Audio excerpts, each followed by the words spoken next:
Good afternoon. My name is Liz, and I'll be your conference operator today. At this time, I would like to welcome everyone to the Basic of Implementing a Successful Continuous Quality Improvement Plan for a DSMT Program conference call. All lines have been placed on mute to prevent any background noise. After the speaker's remarks, there will be a question and answer session. If you would like to ask a question during this time, simply press star, then the number 1 on your telephone keypad. If you would like to withdraw a question, press the pound key. Thank you. Ms. Stacey Davis, you may begin your conference. Good afternoon, everyone. This is actually Lindsay Pace, Program Manager with Pelican and the Quinn NCC. I'll be the event lead for this call. We want to thank you for joining us today. This is the last in a 3-part series, The Basics of Implementing a Successful Continuous Quality Improvement Plan for a DSMT Program. We have a few reminders and housekeeping items before we get started today. Thank you for joining us in the WebEx Event Center. You will need to access your registration confirmation email and unique registration ID to log into WebEx. My colleague, Susan Brittman, will be monitoring our WebEx chat board, so please be sure to participate as we go along and feel free to ask your questions. She will be compiling them, and then we will take Q&A at the end of Marianne's presentation. Slides, resources, and recording from today's session will be posted in the QIOprogram.org website under the News and Events tab, and I believe Susan will be putting that link into chat. So I'd like to take a moment to remind our participants about the purpose of this important series of learning and sharing events. Without reading all of the content on the slide, I'll mention a few high points here. Our audience is very broad and inclusive of a variety of healthcare provider types, partners, and Quinn QIOs. Our purpose of today's session is to review the basics of implementing a successful continuous quality improvement plan for a DSMT program.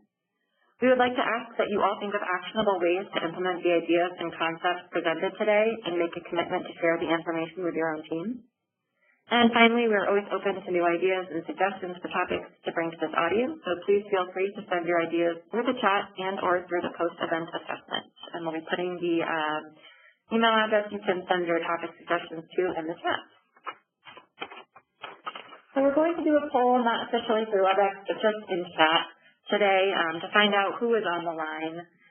We'd like you to put in chat the type or organization you represent joining us today. There are some potential options to indicate your profession on the slide. If there's others, please specify what that is in chat.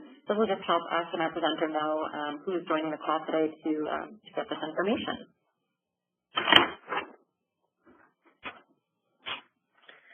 And here are our learning objectives. So by the end of today's event, participants should be able to name the 9 quality pillars of a best practice DSMT program, state the 4 things required for CQI effectiveness in a DSMT program, and state what the 4 letters stand for in the evidence-based CQI model called PDSA. So it looks like we've got some Quinn QIOs on the line, CDEs, DSMA program coordinators. Thank you so much for sharing that with us. You can keep doing so if you haven't yet. And we're very excited to be able to offer continuing education credit to all attendees for participating in today's session. We offer credit to all physicians, physician assistants, registered physicians, nurse practitioners, dietitians, pharmacists, and pharmacy technicians. We also offer certificates of attendance. Should you have requests for additional accreditation types, we welcome those suggestions. As well, you can put those in the chat or the post-event assessment, which you will be hearing about soon. And in order to apply for continuing education credit, you must have attended the entire event. You must complete the post-event assessment upon exiting the WebEx session. So when the call is over and you close WebEx, the post-event assessment will pop up. You must complete that in order to get your CE credit. And that is the CE evaluation can only be accessed by following the application site hyperlink, which is at the end of that post-event assessment. And if you have any technical assistance needs related to the continuing education process, we'll ask that you email Stacey Davis, and Susan will be putting Stacey's email in the chat. We have some disclaimers to go through. This is one from our partnering provider, CRW Associates. This activity awards 1.5 AMA credit hours for physicians and physician assistants. You can reference the slide for the full CE statement. This activity also awards 1.5 contract hours for nurses and 1.5 continuing professional education units for dietitians. And to follow are the accreditation statements for those entities. And another disclaimer, we would like to report that the planners and faculty for this event, CRW and Associates Intelligent, do not have any financial relationships to disclose, nor was any commercial support received for this activity. And we have our financial relationship disclosures here, also for your reference. Okay, now we get to the good stuff. It is my pleasure to introduce our guest speaker for today, and she's been our guest speaker on the other two calls for this series. Marianne Hodorowicz is a licensed registered dietitian and certified diabetes educator, and she earned her MBA with a focus on marketing. She is also a certified endocrinology coder and owns a private practice specializing in corporate clients in Palos Heights, Illinois. She is a consultant, professional speaker, trainer, and author for the health, food, and pharmaceutical industries in nutrition, wellness, diabetes, and Medicare and private insurance reimbursement. She served on the board of directors of the American Association of Diabetes Educators from 2013 through 2015 and was the chair of the Advanced Practice Community of Interest in 2016. Marianne, thank you so much for being with us here today, and I'm going to turn the call over to you. Oh, I'm thrilled to be on this call with you. Hello, everybody. Let me get to the right slide. We've already gone through our learning objectives. We have a lot of them. So I'm just going to jump right into the definition of CQI, but let me just reiterate a couple of important things. We are going to save a significant amount of time at the end of this webinar to take your questions, and Susan Brittman is our chat manager, and she'll be consolidating those questions and reading them out loud to me. What I'd also like you to do to make this as interactive as possible, because it's difficult on a webinar, and you know me, a lot of you know me, that I like to edutain and get really interactive with my audience. So you can put really anything in that chat box. It doesn't have to be a question. It could be a comment about something we're talking about on the slide. You could say, I do that. I agree with that. That's a great idea. I'm going to do that. I have experience with that. Or you could even comment about how the webinar is going, anything like that, to make it more interactive. That would be wonderful. And just, again, I may say some things that are not in the slide deck, and you may want to jot them down. That may not happen. If that does happen, I'm going to say pens up, and that means if you want to jot it down, that would be great. You know, one of the principles of adult learning is that adults learn and retain information better when they're actually writing things down. And sometimes I leave things out of the deck and say pens up purposely for that reason. So just be on guard for that. And I hail actually from the state of Illinois. I'm in my dining room right now, and I've got all my pocket doors closed off because I have a little furry, little critter called a cat. And hopefully you're not going to hear him meow. We'll hope for the best. So again, I'm just super pleased to be with you today. I want to thank Karen Tenkate for all the work she put into this. She's with the QIO NCC. Big important job. Susan Brittman, Lindsay Katz, Stacy Davis. They've done so much work to make this happen, and I'm just really, really appreciative.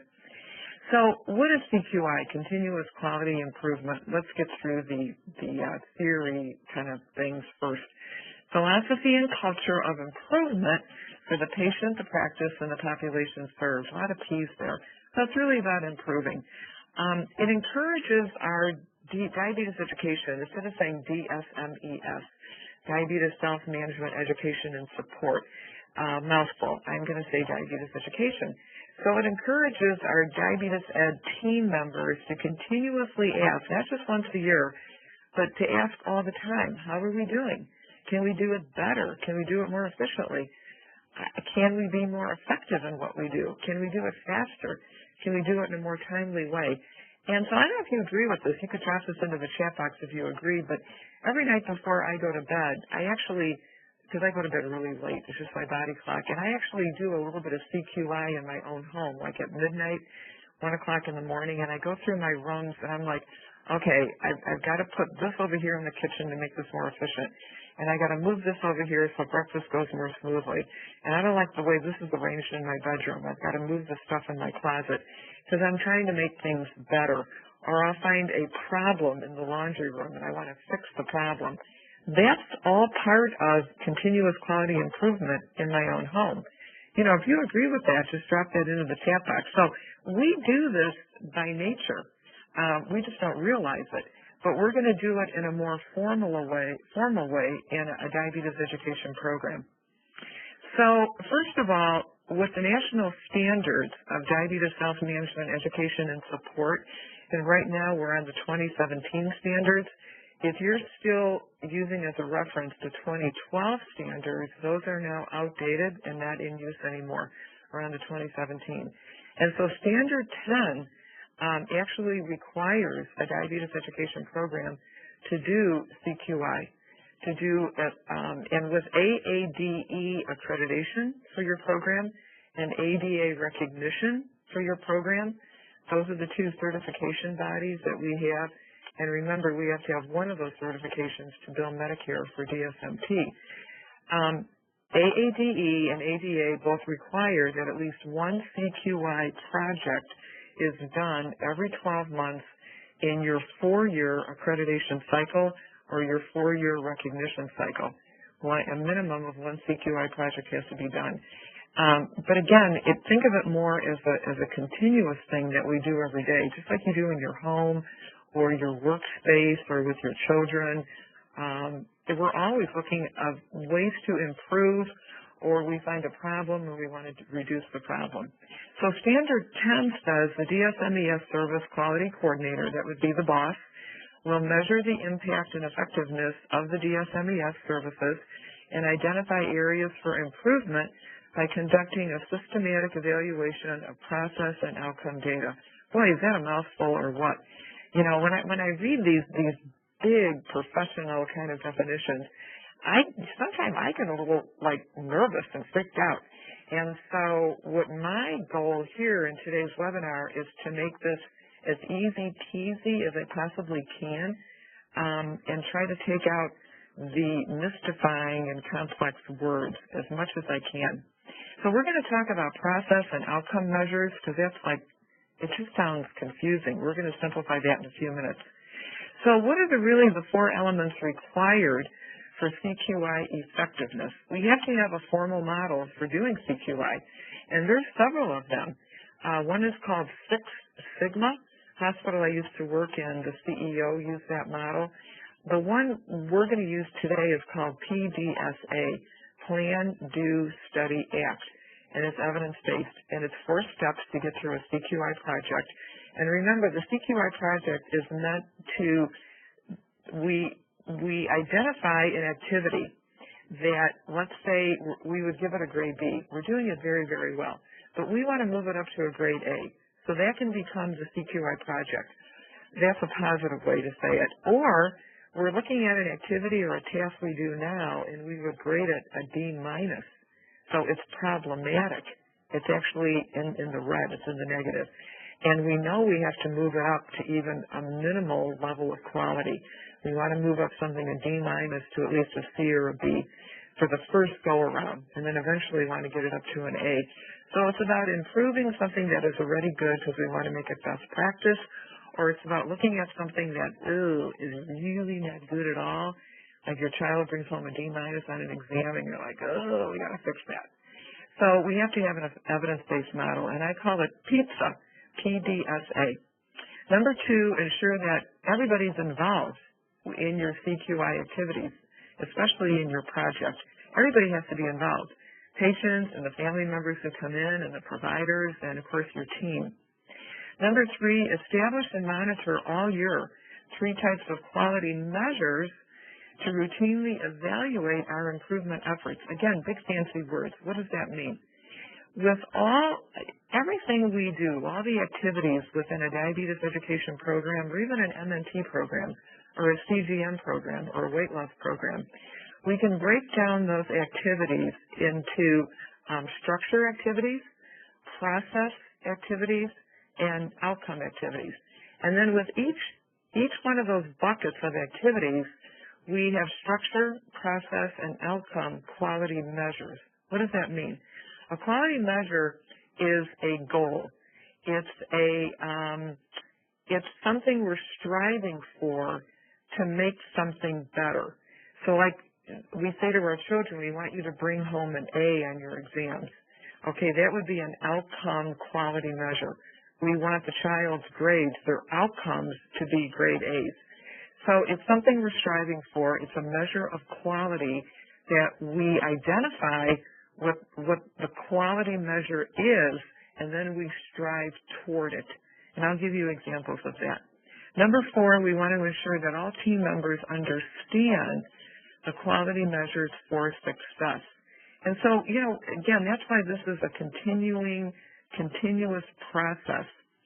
So if you're wondering where CQI fits into a DSMES business plan, some of you, this is a business plan I created in the graphic where there's really 6 components of a best practice diabetes education business plan. And you can see at the bottom that CQI is a standalone component in the 6 components.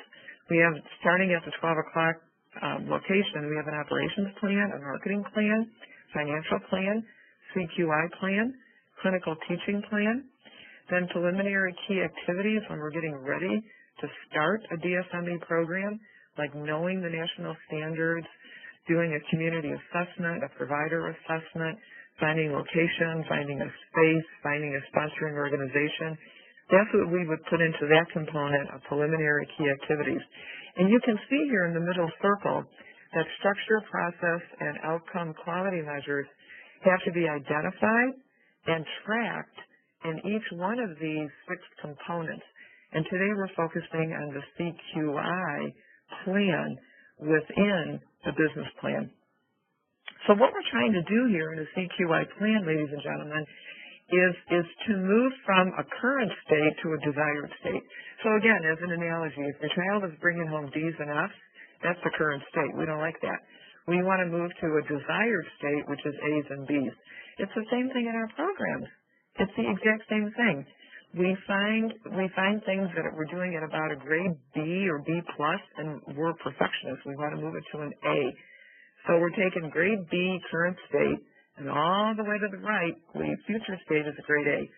Or current state, something we're doing is a D minus or a D, and through a CQI evidence-based model with team effort, we're going to move it to at least a B at the beginning, and if we really want to be a perfectionist, we want to move it to a grade A. So that's what we're trying to do. So it really, a CQI plan, if we look at it from a 10,000-foot view, it really does assure that we're going to adhere to all 10 national standards. And when we adhere to all 10, that means we're going to better assure that we're going to have quality and consistency of our program from the perspective of our target markets. In the end, ladies and gentlemen, it's not about us. It's not about really what we want in the program. It's really about what our customers want. If you were opening up a donut shop or a burger shop or a restaurant or a toy store, it's not about what you want as the owner or the CEO. It's about what our customers want. Okay, and that's the whole thing. Patients, providers, payers, the insurance company, and people in the community with diabetes who are still not in our program, what do they want? What kind of quality are they looking for? How do they measure quality? What kind of consistency in the program that they see or don't see? That's who we really have to please if we want our program to be sustainable. It's all about the perspective of the customer, not us. So back in 2015, the AADE asked me to do a pre-conference workshop, an all-day pre-conference workshop before the annual meeting where you had to pay extra money and you got like 6 hours of CE. And they wanted me to do it on all 6 components of the business plan and what it means to really run your program from a business perspective. And again, this includes CQI. But they asked me, said, for the first 15 minutes, we want you to define what a best practice program looks like. And I remember saying to Leslie Kolb, she's the vice president at AADE, I said, I don't quite understand what you're saying. And she said, well, there's nothing I can point to. There's no research paper. There's nothing in the literature. So you kind of figure it out based on your experience. So some of you know I'm all about, again, edutaining.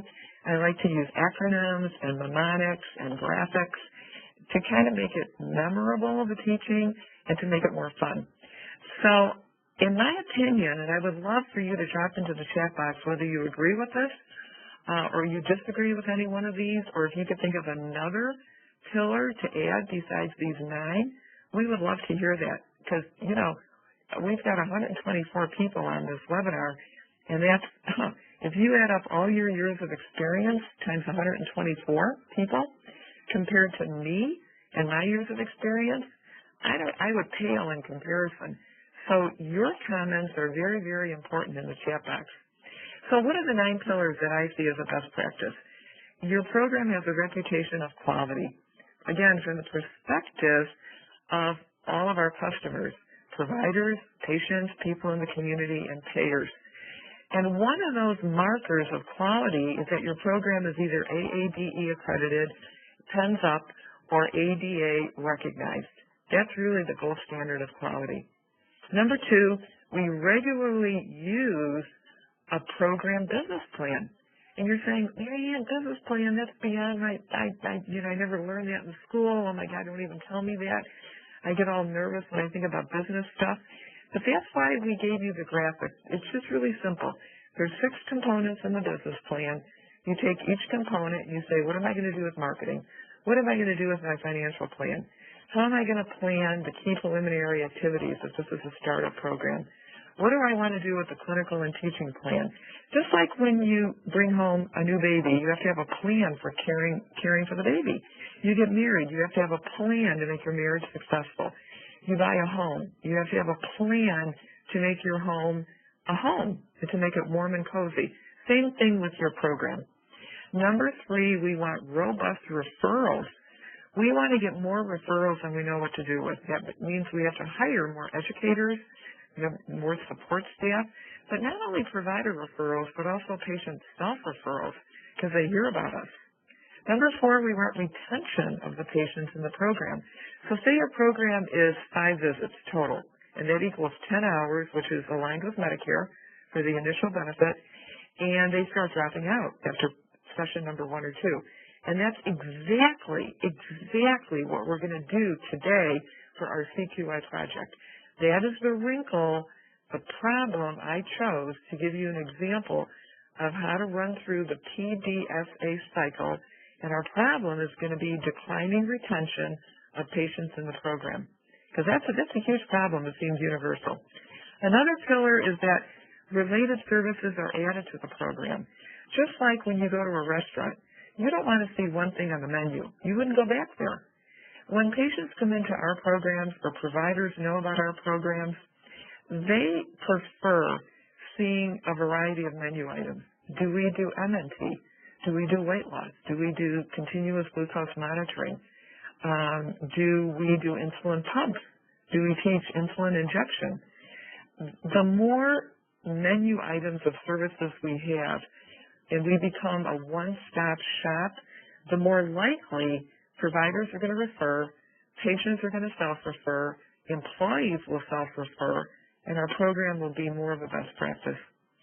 Okay, number 6, we want reimbursement in financial health, obviously. One of the 3 webinars I did for the QIO, QIN, NCC was on reimbursement by Medicare and private payers. So, that goes into the financial plan, which is a component in your 6-component business plan.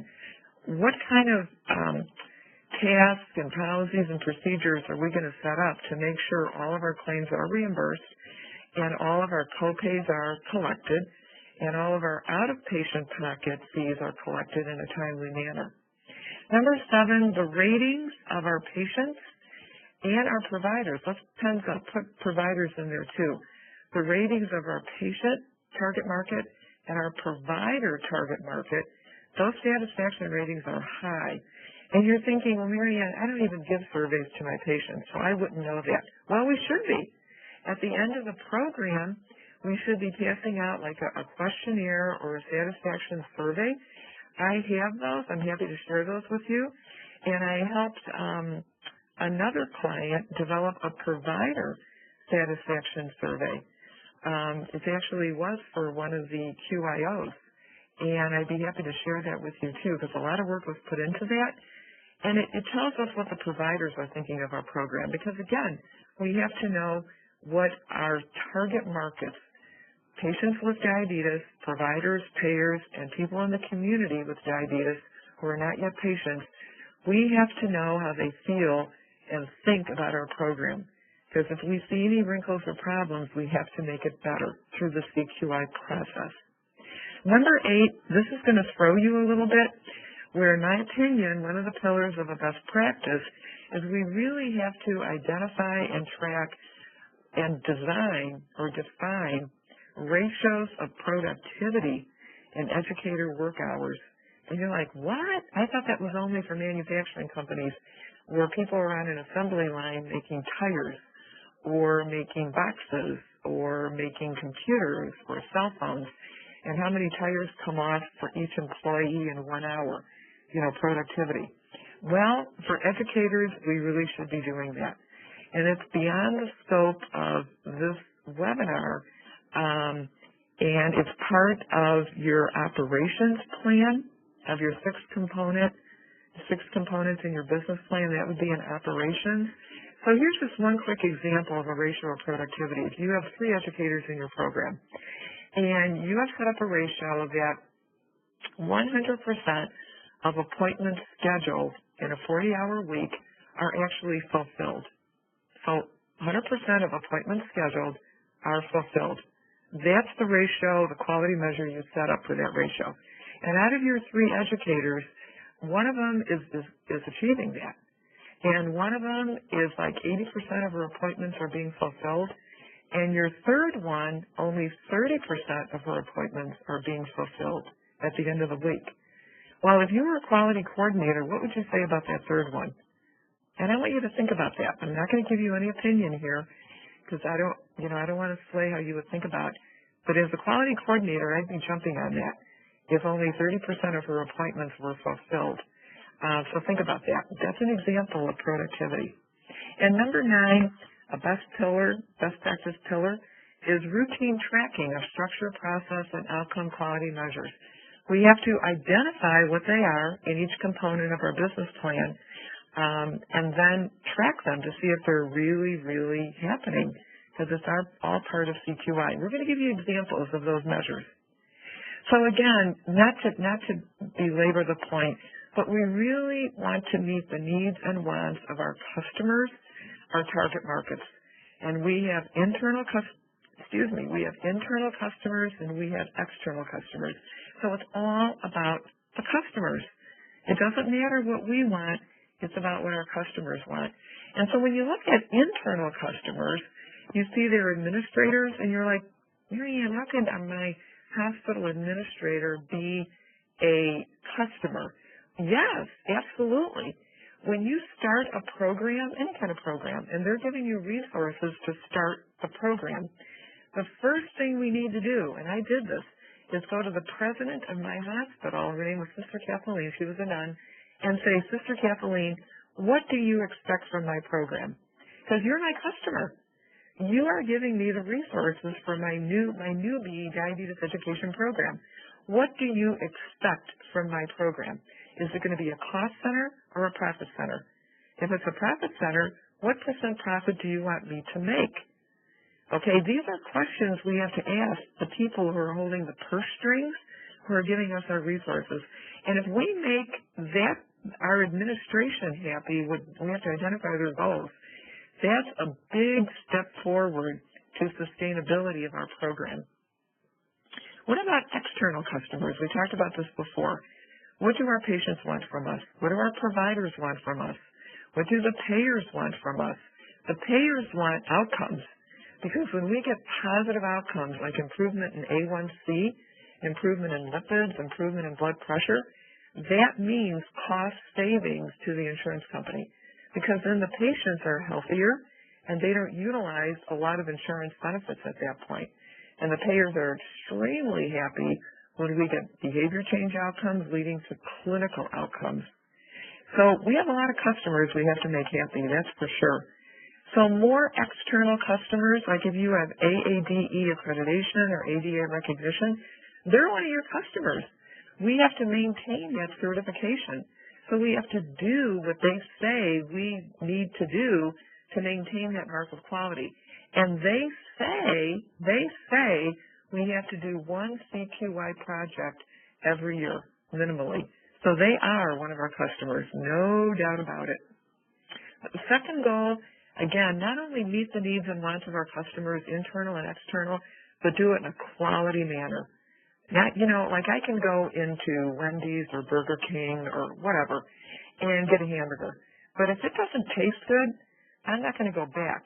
Yeah, it met my needs to satisfy my hunger and my appetite, but it didn't taste so good. So it's not quality. So am I going to go back there? I don't think so. So quality. And how do we know if we're meeting quality? We have to identify structure, process, and outcome measures, and then we have to track if we're meeting them. That's the bottom line. Okay, so let's skip that for the sake of time, because I want to go over what's really, really, really important. So just remember that when we're doing our annual CQI project, one a year minimally, hopefully more, it's a team effort. And when we do our CQI project today about patient retention in the program, you're going to see that the whole diabetes education team was involved in the CQI project. So let's not focus on people and point fingers at people, but let's focus on the project and fixing things. So, as I promised, what are some examples of, we said we have structure, process, and outcome quality measures that have to be identified within each of the 6 components of our business plan. Then we have to track to see if we're meeting those quality measures. So structure measures are related to the resources that our sponsoring organization has given us. They've given us a budget. They've given us an EMR, more computers, space or a room to do our diabetes education in. They've given us furniture and PowerPoint equipment. Okay, so what are some examples? If they gave us a budget on this slide for a data tracking system to track and monitor our patient program and provider data, they've given us the budget for that. And so we got the AADE7 system, for example, or we got the ADA tracking system. They have one also. I forgot right now what it's called. And we paid the money, we got the resources, and we have the tracking system. Okay, so that's good because we want to track our data, but nobody uses it. Nobody uses it. So we've set up a quality measure. We have the tracking system. Are we using it? If we don't use it, what's the point, right? What's the point? Let's say that let's look at some other ones. Our organization gave us clinical decision support tools. They said, we're going to give you a subscription to the ADA so you can get the ADA standards of medical care. We're giving you a subscription to the Academy of Nutrition and Dietetics online nutrition care manual, so you know the latest nutrition practice guidelines. We're giving you an online subscription to some research organization where we can pull the 2013 guidelines for the management of overweight and obesity. So we've got these, say, the nutrition practice guidelines and the online nutrition care manual. And that subscription costs money, and they gave us the money. But we never go in there and look up the nutrition practice guidelines.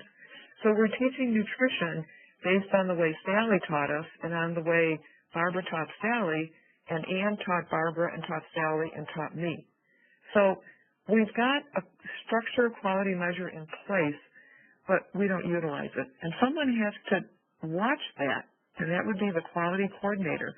Are we using the resources we have? And that's part of maintaining quality. What are some examples of process quality measures? Process.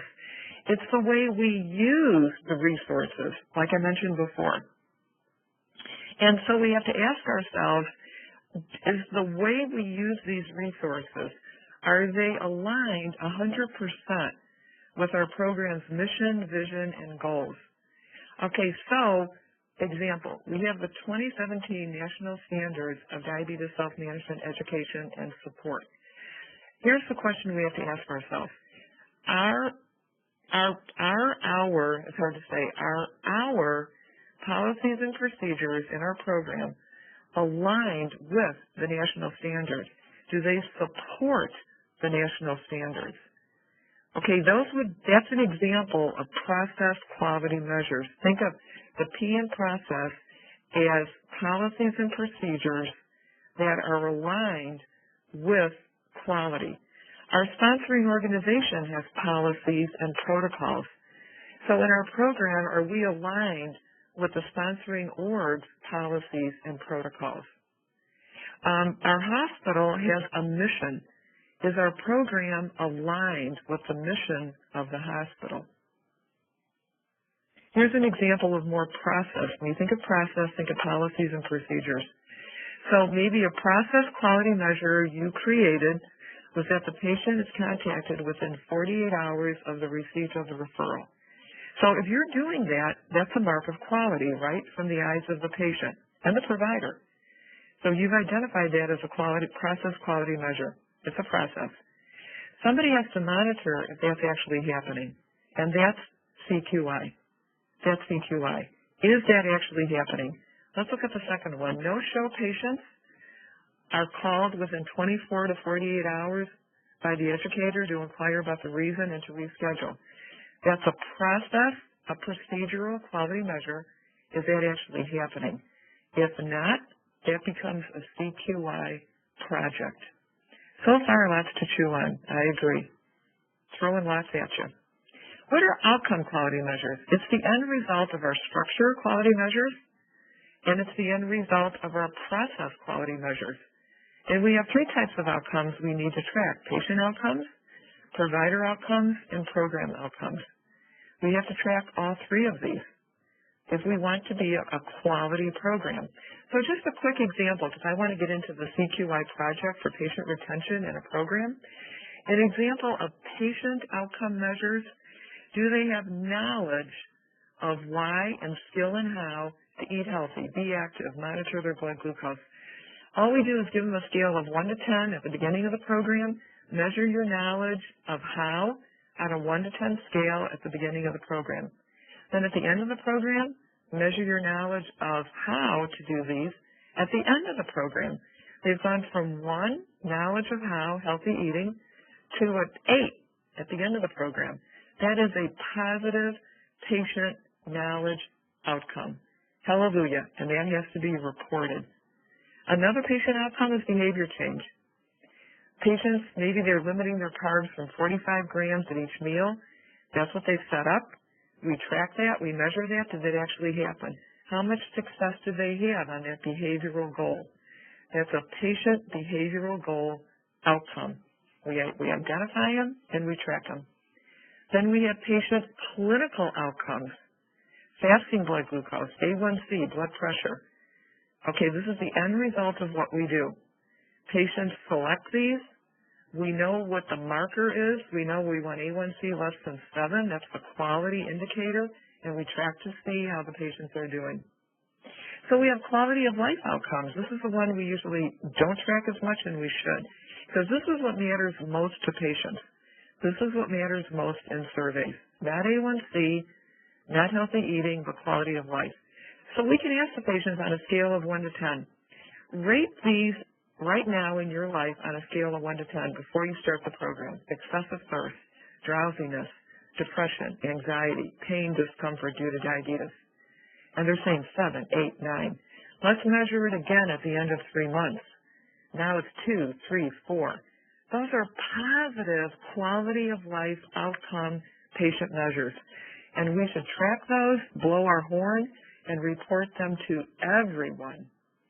So moving along, because I want to really get to the project, the CQI project, as I mentioned, we can use simple rating scales to measure knowledge outcomes, knowledge of the self-care behaviors, skill and confidence on how to do that with simple 1 to 10 scale before and after the program.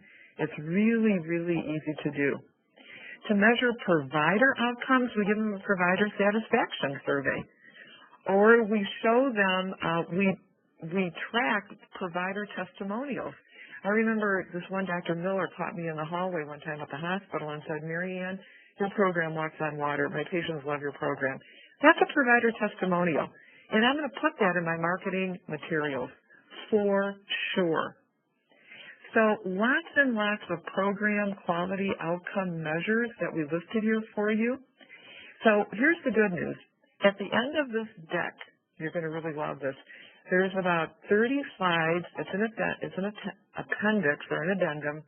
And I've taken all the 10 national standards, all 10 of them, and gave you structure, process, and outcome quality measures for each of those 10 national standards for a diabetes education program. And I'm really excited about giving those to you today because this is going to help you greatly in developing your CQI plan for your diabetes education program. So if you want to drop something in the chat box that says, thank you, that would give me goosebumps. That would make me feel really good. Okay, so we want to get to our project, give you an example on how to actually do a CQI project. And we're going to use one of several evidence-based CQI models, one called Plan, Do, Study, Act. And I remember that by saying to myself, pizza, like the kind of pizza you eat. Now, you know me. A lot of you know me, some of you don't, but I'm a perfectionist. I get into really detailed kind of things. Some of the organizers on this call, I make them kind of crazy because I'm so detailed, and I like acronyms and mnemonics. So this is me now. In the plan step, I broke this down into sub-steps, which is ask team. And each one of those letters stands for what we're going to do in the planning stage. And again, you're going to see this when we actually review the project, which is retention of patients in the program. In the do step, there's going to be 3 sub-steps, and we're going to review each one of those in our real CQI project. In the study step, I've got 3 sub-steps: analyze, identify, and measure. This is going to help you a lot to do your CQI project. As granular as it is, believe it or not, it's going to help you. And in the act step, we've got 3 sub-steps: act, check, and target. And again, this means nothing to you right now until we start going through a real-life example. And this is real life of a 4-step PDSA CQI. This should really say project, so pens up. This should really say project. 4-step CQI project in a DSMES program. Okay, here we go. You ready? Put your seatbelts on. This is going to be fun. Okay, plan. Remember, it's PDSA. Plan, Do, Study, Act. But if we just left it at that and gave you this example of this project, it would be, confusing. You'd walk away from this webinar saying, I still don't know what to do. So we're going to break this up. What do you do in the planning stage? Okay, this is your team now, not just you as the quality coordinator or as a diabetes educator. This is your whole team gets involved in this. We assess the problems with or opportunities to improve. Remember, a problem, it's a D-, something's happening at D-, or an opportunity to improve. It's a B and we want to take it to an A. A quality measure, structure, process, or outcome. And again, I've given you examples of all 3 types of quality measures for each of the 10 national standards in your addendum. So the team, okay, in red is what actually happened in this real-life scenario. The DSMT does not think that this program outcome quality measure is being met. So the team had said, we have a program outcome quality measure, which is patient retention in the DSME program is greater than 80%, greater or equal to 80%. They identified that as a program, not a patient, a program outcome measure early on. So that if we achieve this, it's a mark of quality, okay? So the team got together and said, I don't think we're achieving this. Because there's 3 of us educators here, one's part-time, one's full-time, one's quarter-time, and we're teaching this program, and excuse my French, but this ain't happening. We're not meeting this 80% or better retention in all of our 5 sessions. Okay, let's go to the next step and plan. This is still plan. We have to specify the exact problem or the opportunity to improve the quality measure. So when you see red font, this is what the team identified. They said retention of patients in the program diminishes progressively after the second visit to an average of only 45%. Oh, that's not good. Because remember, the program outcome quality measure was 80% or more retention in all of the visits right up until the end. Okay? So second visit out of 5, we're down to 45%. So we're identifying the exact problem. Okay? Now, K, keep the focus more on the problem and less on the people. So at this point, we don't want to point and say, it's Nancy's fault, it's Susie's fault, it's this one's fault. This is what's creating the problem. No. Let's not point fingers at people or bosses or administrators. Let's keep our focus not on the people, but on the problem. Okay, what's the next step? The team members now have to openly discuss all the possible root causes of the problem. Okay, because we know retention is diminishing. I think you can all relate to this in your programs, pretty sure. And if you can, what I'd like you to do right now is drop into the chat box, yeah, this is a problem in our program. We have a retention problem. Let me know if you can relate to this, because I pretty much think you can. So the next step is the team members have to sit down, get your coffee, get your beverage. It's your team meeting, and say, what are all the possible root causes? So the team says, okay, let's just have an open discussion. Let's brainstorm. Anything's on the table. And that's what you have to tell the team. Don't think that what you're going to say now is silly or nonsensical or crazy.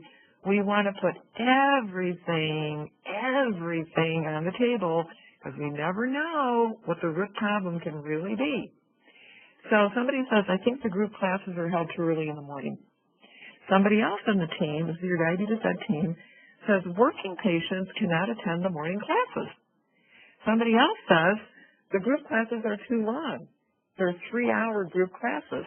Now, these are possible root causes. We don't know yet for sure. We're just brainstorming now. Okay, what's the next step? Now we have to explore data needed to study the problem.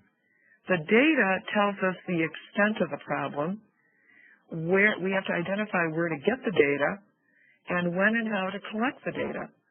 So the team says, okay, first thing we have to do, data, is let's look at our current program design. Let's just get that on the table. So you can see in the table here, ladies and gentlemen, if you start on the left, that this is a 4-session program. Okay? And the first session is one-on-one. So they only have one visit one-on-one. And it's 1 hour. We're going across now on the table. It's a 1 hour one-on-one visit. And it can be scheduled anytime during the day. That's patient preference, AM or PM. That's good. Any day of the week, any time of the day, it's that one-on-one appointment for 1 hour. The second, third, and fourth visits are group. So one group, another group, and another group. 3 group visits. But each group visit, this is the design, is 3 hours. Each group visit is 3 hours. And what's the time of the day? 9 to 12 noon. So we've got on 3 consecutive Thursdays, we have 9 to 12 noon, a group visit, times 3. 3 hours times 3 group visits. So that's the first bucket of data we need, okay? Now, the data, we also need data on the current percent of patients who attend these visits. Because remember, we said our attendance is going down, our retention is going down. And an average of 45%. But that was an average. What's happening now with each visit? This is all part of fixing the problem. So the one-on-one visit, 80%, the average percent of registered patients who attend the scheduled one-on-one appointment is 80%. So that's what our quality measure was, 80% or more. So that's good. We've met that for the one-on-one. But look at the first group visit. we're down to 60% retention. The second group visit, 42. The third group visit, 31%. So each of these 3 group visits on 3 consecutive Thursdays, the retention goes down with each one. So we need this specific data if we're really going to delve down and design a solution. We're still exploring data here. Now we need data on why these patients progressively drop out of the program. Remember, the team sat down and brainstormed what they thought the problems could be. But that was just opinion. That was just opinion. Group classes are too long. They're held in the morning and working patients can't come. That was just opinion. We need to find out now from our target markets, from the patients themselves, what the real problem is. Again, it's not about what we think. It's not about what we want. It's not about anything in our brains. It's all about our target markets. So the team said, we have to find out from the patients themselves why they're dropping out. So we're going to develop a new patient satisfaction survey that the educators are going to create, specifically to identify why they're dropping out. But first, the diabetes educators are going to benchmark other survey formats. Because why reinvent the wheel? If somebody has already developed a patient satisfaction survey, and one of the queries on the survey is about, why they drop out or what they like about the program or what they don't like about the program, let's look at that and not reinvent the wheel. And I have a patient satisfaction survey. You're welcome to have it. So why do extra work if you don't need to? So then the educator said, okay, we're going to create the survey. We got one from Mary Ann. We got one from Karen. We got one from Mass General and from Mayo Clinic. And we're going to tweak these a little bit and come up with our own, but we got some really good ideas. And we're going to distribute these new surveys at each of our program visits for a short period of time, January, February, March. Okay? Because we feel that 3 months of surveys will help us get the reasons why these patients are dropping out. Okay? But how are you going to get these surveys to the patients who dropped out? Because they're not there at the end of the visit to hand the survey to. So the educator said, okay, we're going to call these patients who dropped out and ask them the survey questions on the phone. So they call Martha Stewart, Marilyn Monroe, Tom Cruise, okay, and say, Marilyn, I saw that you dropped out. You didn't want to call me after the second visit. I would really appreciate if you could just answer a few questions for me, because we really want to fix this issue. We really want to make our patients happy and find out what's really going on, and I would really, really appreciate if you would answer these questions for me. And maybe you'll have to call them in the evening, maybe like at dinner time when they're home. One of your educators may have to stay over, in the evening to make these calls. Okay, so we're still exploring the data. So the diabetes educators said, we're going to have to now, we got the survey, we know what we're going to do, but we have to have a tool to track the survey results and aggregate these results into a summary format, okay? And then after we get like an Excel file, Microsoft Word Excel, I'm not promoting their product, but it lends itself to tracking data. And it adds and subtracts and multiplies and divides all automatically. My husband's a CPA and can do this Excel data like in his sleep, and I go down an Excel file and I get nervous because, I don't work with it a lot. But, any kind of, program where you can drop data in and it summarizes it for you.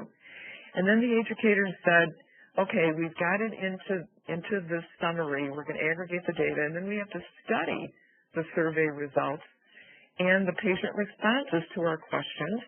And if they did any free-form comments, we want to study those also. Absolutely. Okay, so now they're ready. They've got their surveys in. They put all that survey question responses and free-form comments into this tracking tool, and now they're going to evaluate what's happening. Okay, so one of the questions was, were services offered at convenient times during the day? And get a load of this. 35% said they strongly disagree with that. 35% said No, services are not offered at convenient times during the day. Okay? And then for the free form comments on this satisfaction survey, 55 patients said, cannot come in the mornings as I work during the day. That's a lot of patients saying that, 55. And 35% strongly disagree that it's being offered at convenient times. So this is giving us really, really good information. The second question responses that they're evaluating was, were services offered at convenient days? Convenient days. Remember, it's 3 consecutive Thursdays on those group visits. Well, 80% agree that Thursdays are fine. So we don't have to worry about the days. That's not where the problem lies, obviously. Okay? Okay.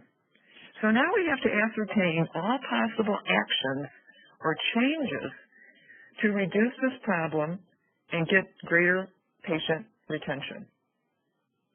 So again, we're sitting around and we're brainstorming now. This is all about everything's on the table. We're, as silly or idiotic as a brainstorming idea sounds, it's okay. We're putting it on the table. So the educators sat around and said, maybe we should change our group classes to Mondays. But remember, Thursdays were okay per the survey. Somebody else said maybe we should reduce our group class time then from 3 to 2 hours. Okay?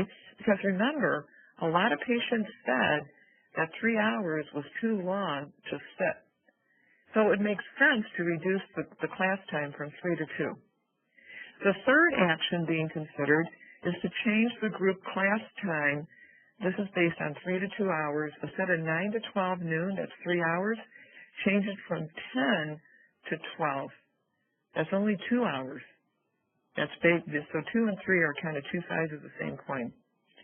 A fourth action being considered, again, they're all sitting around a table brainstorming, then is to add an extra 2-hour group class and an extra 1-hour group class. Why add 2 more group classes? Because if you're reducing from 3 hours to 2 hours on your original group class time, that's reducing hours in your entire program. And that's reducing teaching and topic review. So we have to add more group classes or more individual visits. But on number 4, they want to add another 2-hour group class and another 1-hour group class to make up for what they lost when we reduced from 3 to 2 hours in the original program. And they're trying to match the Medicare initial benefit of a 10-hour program that Medicare pays for. The fifth action being considered is schedule each group class both in the morning and in the evening. Because remember, in this survey, a significant amount of patients said they can't come in the morning because they're working. 55 patients said they can't come in the morning.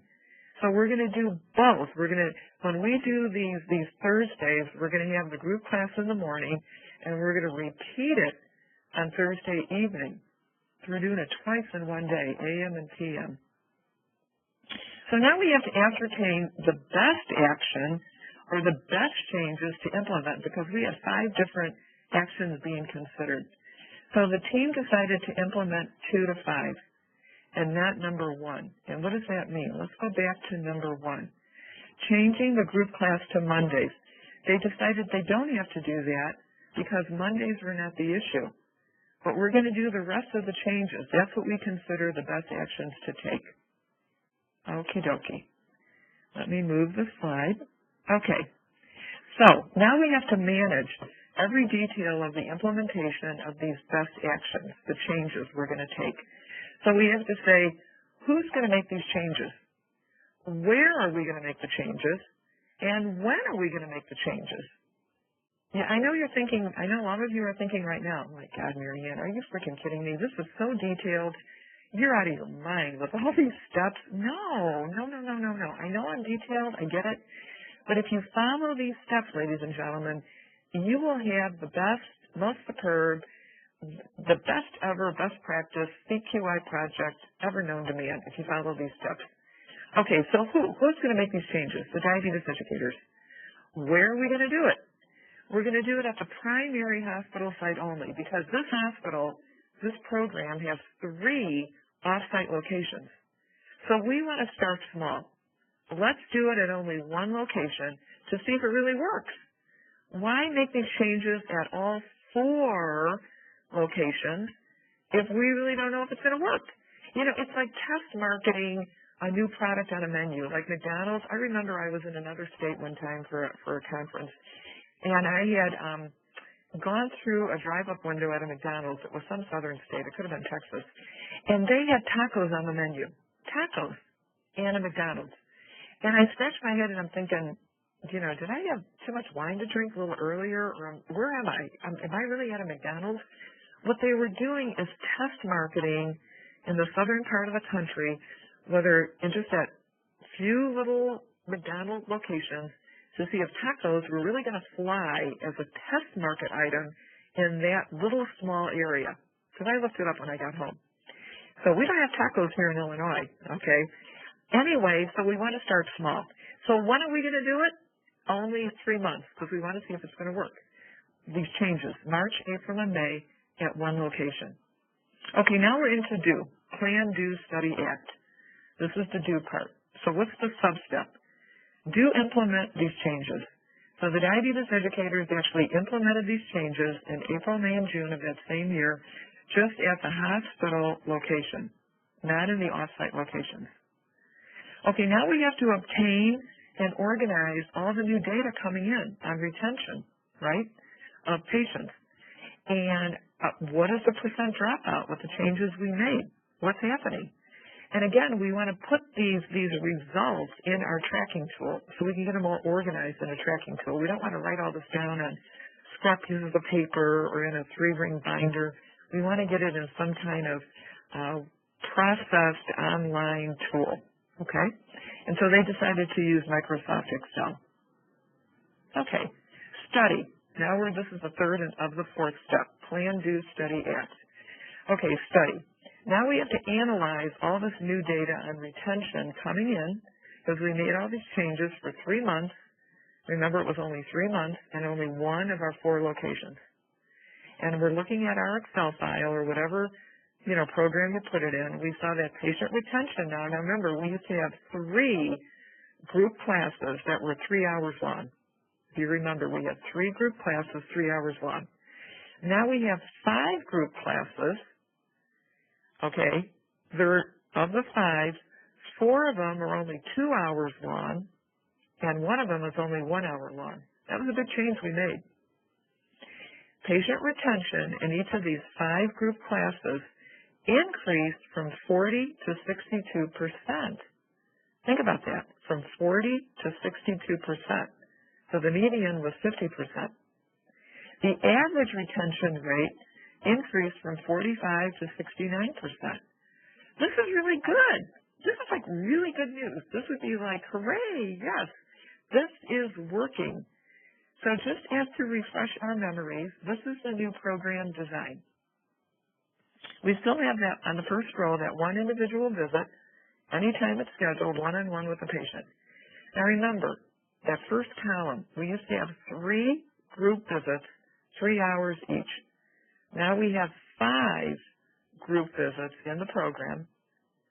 That first group visit is only 1 hour. The rest of them are only 2 hours. Look at the 4th column, time of the day.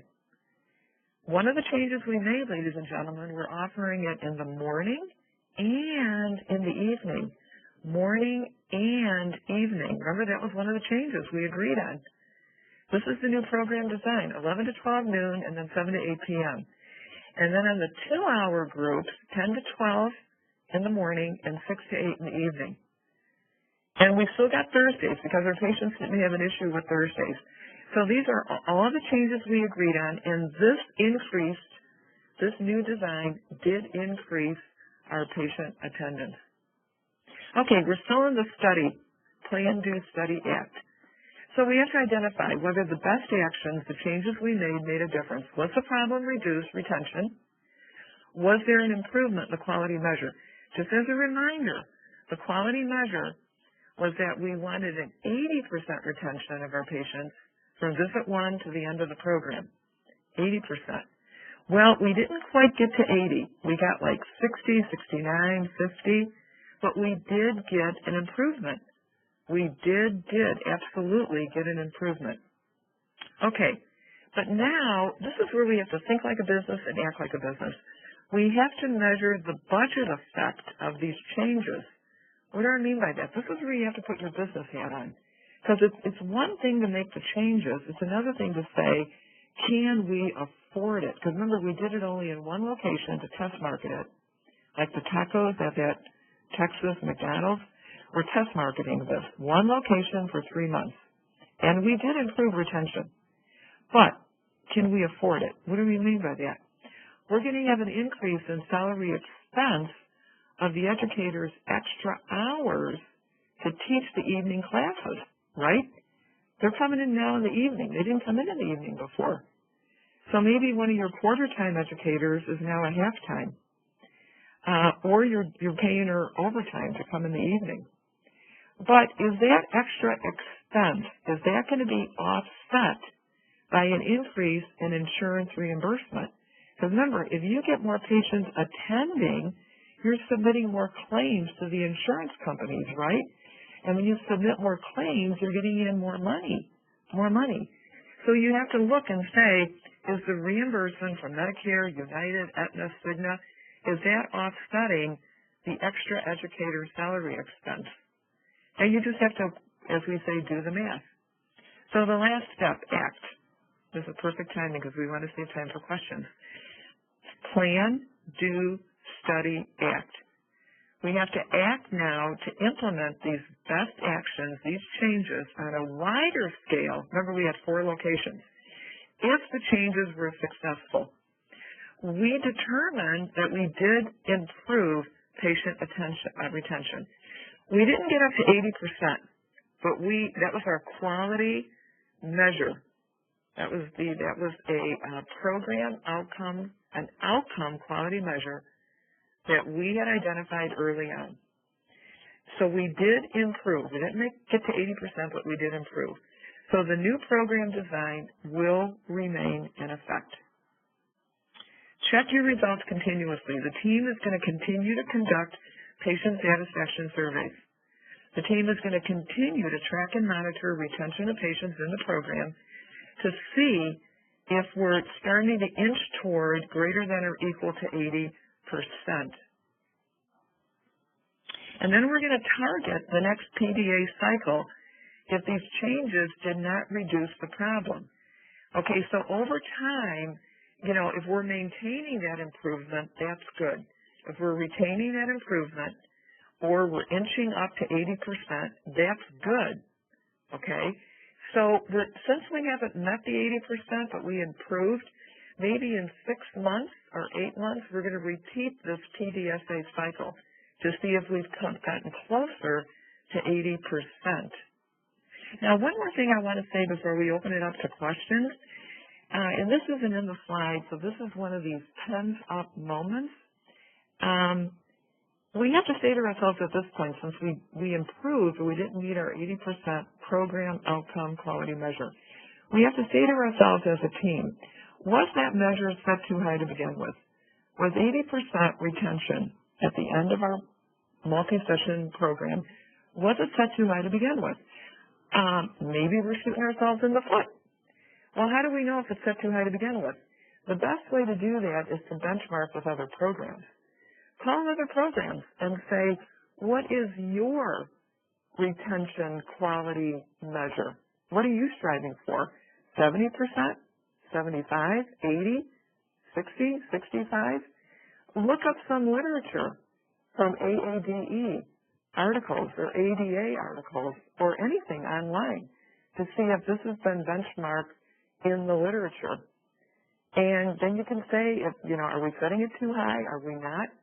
Are we right on cue with 80%, before we move forward? So I think you should kind of jot that down and add kind of this step in your CQI PDSA cycle.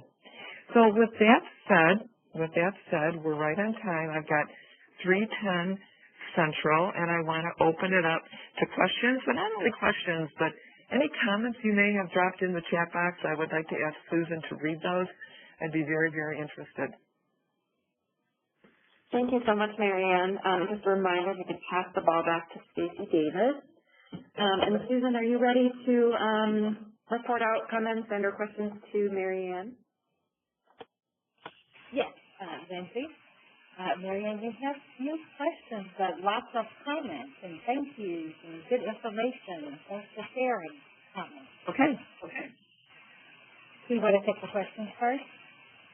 Anything you want to do, Susan. I'm all ears. Okay. We'll go ahead and get the few questions and give people a chance to queue up on the phone line as well. So we have an early question on one of the issues is getting providers to refer. Any ideas? Oh, yeah, getting providers to refer. I have a short answer to that's a long question, and I could go on forever. That's a whole other webinar. But for the sake of time, I'm going to make this very succinct in what I consider the most effective strategy to get providers to refer. Let me put it this way.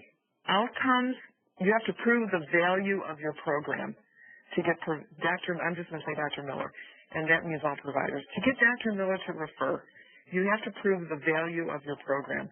To get patients to come to to get people to come to your new restaurant, you have to prove value, correct? Same thing with Dr. Miller. How do you prove value? Outcomes. Outcomes equal value. Value equals outcomes. How can you remember that? VO. There's a whiskey called VO, believe it or not. That's how I remember it because I'm, again, edutaining. So we have to track the entire spectrum of outcomes in our program, aggregate the results, and send the aggregate summary, a one-pager of all the outcome summary to all of our providers and wannabe providers. Now, pens up. What is the whole spectrum of outcomes? When I mean spectrum, domino effect. One begets the next, begets the next. You have to start with the first one because they all impact the ones after that. So on the spectrum, you want to jot this down from left to right or top to bottom. The first outcome you're going to want to track is the knowledge outcomes of the healthy behaviors, the topics you're teaching on a 1 to 10 scale, knowledge outcomes. If Martha Stewart gets a knowledge outcome, that's going to lead to a behavior change outcome. And you can track behavior change outcomes for sure. That's going to lead then behavior change to a clinical outcome, and we should be tracking all of those. A1C, blood pressure, lipids, weight, BMI, even GFR if you need to. What do clinical outcomes lead to? Quality of life outcomes. And remember what I said earlier, that's what patients want most. They want quality of life outcomes. And we track those on just a 1 to 10 scale. We list these negative things like excessive thirst, excessive urination, missed work days, missed school days, anxiety due to diabetes, all those negative things we get when we have uncontrolled blood sugar. And they rate that on a scale of 1 to 10. And then they re-rate those things on a scale of 1 to 10 after the program. And that's quality of life, positive changes, outcomes. What else are you going to track that comes after that? Cost savings outcomes. Have your patients decreased any of their RX meds, blood pressure, blood sugar, cholesterol? They've decreased meds. They've decreased ER visits. Call the pharmacy. What does the retail cost of this med cost? Translate that into cost savings for the patient, out-of-pocket payments. Track that. Report that. Then at the end of this spectrum is patient satisfaction. Give them the satisfaction surveys. Have them rate their satisfaction. Report that also in one aggregate summary. That's how you prove your value to these providers to refer to you. They're going to think you walk on water. Thanks, Mary Ann. And the second one is kind of what you talked about with quality of life. Someone is having problems with retention, which is a challenge for them. Yeah, Susan, you're breaking up on me. Oh, sorry. I think I'm moving too much. The next one is about retention. Someone is having a challenge with retention because most of the participants want to come in and out as quickly as possible and want to know what to eat. So do you have any suggestions for retention? Yeah, you know what, again, if they can't sit, first of all, when they want in and out, I don't know what that means, but again, having patients sit a long time is not good for retention. That's been in the literature and in studies. In my opinion, 2 hours is the most they should sit. I like, 2 hours is max. And in that 2 hours, though, at least 50% of the visit has to be what they want to talk about. So the first 50% could be the topics you have to get through for your curriculum and your recognition or accreditation. But you tell the patients up front, the last 50% of this visit is going to be open-ended questions you want to talk about. We'll put them on a sticky note, put your question on the table after the break, and so you don't have to identify what patient's asking what question. So that's number one. Number two, yes, the most thing they want to know about is healthy eating. So you have to divide up your healthy eating subtopics into all the different sessions of your program. Don't teach healthy eating at just one visit. Visit number one, we teach healthy eating, and that's it. Then they're not incented to come to visit 2, 3, and 4. So you give them an outline of your whole program on the first visit. So this is 5 visits. This is what we teach at each of the 5 visits, and you have a healthy eating topic scheduled for each of those visits. Restaurant eating, food labeling, fiber, how to reduce cholesterol with foods, how to reduce blood pressure with foods, and you pepper them all through your 5 or 6 sessions to incent them to come. One of your sessions could even be a grocery store tour. Like you meet them in the grocery store to show them how to read food labels. They love that. Okay, so again, get them to ask. 50% of the class is about what they want to talk about, and pepper those healthy eating topics all through all your sessions and show them how those topics will come in on a list right at session number 1. Thanks, Mary Ann. And those were the only 2 direct questions. Some of the other comments you had asked about was, do people feel the slides are helpful? And we did get thank you, love the slides. As always, Mary Ann, you have such a great, useful information. Someone else mentioned, I love and use all the extras that you give us. Thanks so much. Great. That warms my heart. I love hearing that. Because, when we get to this level and you see the deck and you hear the presentation, it's like straightforward and it looks like easy. But as Karen Tenke, who's on this call too, could attest, we work together.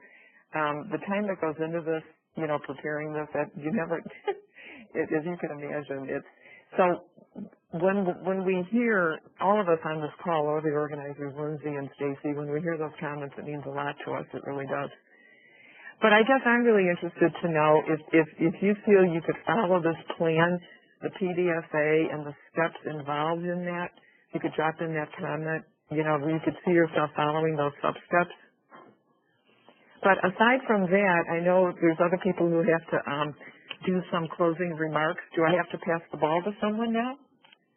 No, you're all set, Mary Ann. We have the ball. I do want to give anyone that would like to ask Mary Ann a question on the phone line an option. So if you'd like to ask a question, please press *1 on your telephone keypad, and our telephone operator will put you in queue.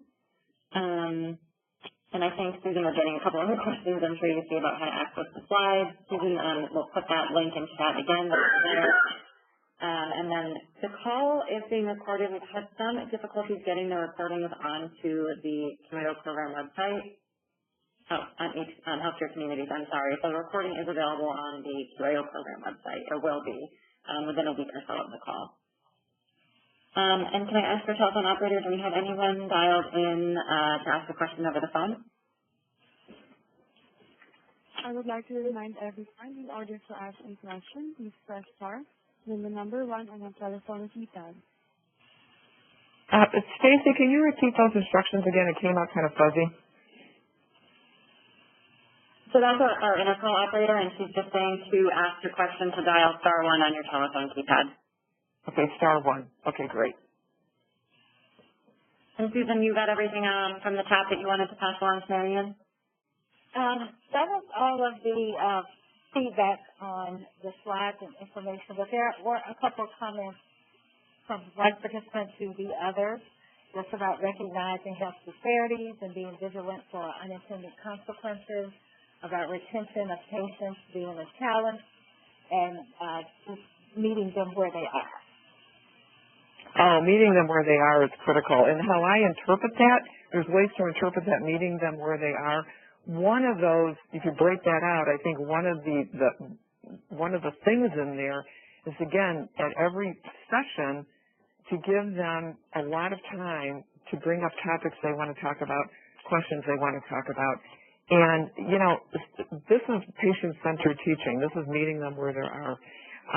And so one little tip, you know, when you get to that last half of the session and they can ask anything they want, they may be embarrassed to raise their hand and like some 400-pound person and say, how do I lose weight?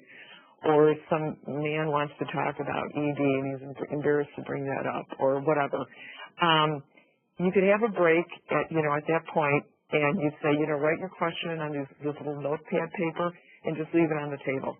So then we come back from break. I, the educator, I'm reading the questions out loud, but they're not associated with any patient sitting in the room.